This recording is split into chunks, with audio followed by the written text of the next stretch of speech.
கூட்டுப்பொடி எப்படி பண்ணுறது பார்க்கலாம் வாங்க.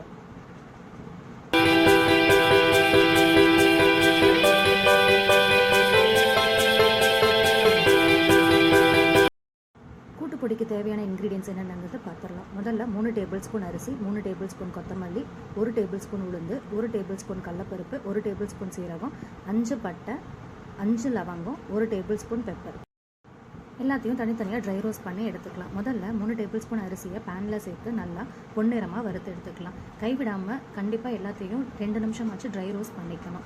அரிசியை ட்ரை ரோஸ்ட் பண்ணதுக்கப்புறம் வேறு பிளேட்டில் ட்ரான்ஸ்ஃபர் பண்ணிக்கலாம். அடுத்து கடலப்பருப்பு, உளுந்து ரெண்டையும் சேர்த்து நல்லா ட்ரை ரோஸ்ட் பண்ணிக்கலாம். இதையும் கண்டிப்பாக 2 நிமிஷம் ட்ரை ரோஸ்ட் பண்ணிக்கணும். பொன்னிறமாக ஆகிற வரைக்கும் நல்லா வறுத்து எடுத்துக்கணும். கைவிடாமல் வறுத்துக்கோங்க.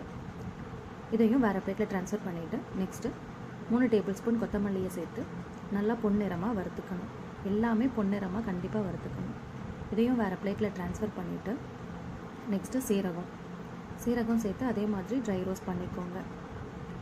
ட்ரை ரோஸ்ட் பண்ணிவிட்டு வேறு பிளேட்டை ட்ரான்ஸ்ஃபர் பண்ணிவிட்டு மிளகு, பட்டை, லவங்கம் எல்லாத்தையும் சேர்த்து நல்லா ட்ரை ரோஸ்ட் பண்ணிவிட்டு இன்னொரு பிளேட்டில் ட்ரான்ஸ்ஃபர் பண்ணிவிட்டு நல்லா ஆற வச்சு எடுத்துக்கோங்க. ஆற வச்சு எடுத்துகிட்டு தண்ணி இல்லாத ஒரு ட்ரையான மிக்சர் ஜாரில் சேர்த்து நல்லா பவுட்ரு பண்ணி எடுத்து வச்சுக்கோங்க. அவ்வளோதாங்க, கூட்டுப்பொடி சூப்பராக ரெடி ஆகிடும். இது எல்லா வகையான கூட்டுக்கும், சுண்டல், பட்டாணி குழம்பு எல்லாத்துக்குமே 2 ஸ்பூன் நாம் தாராளமாக ஆட் பண்ணலாம். டேஸ்ட் அட்டகாசமாக இருக்கும்.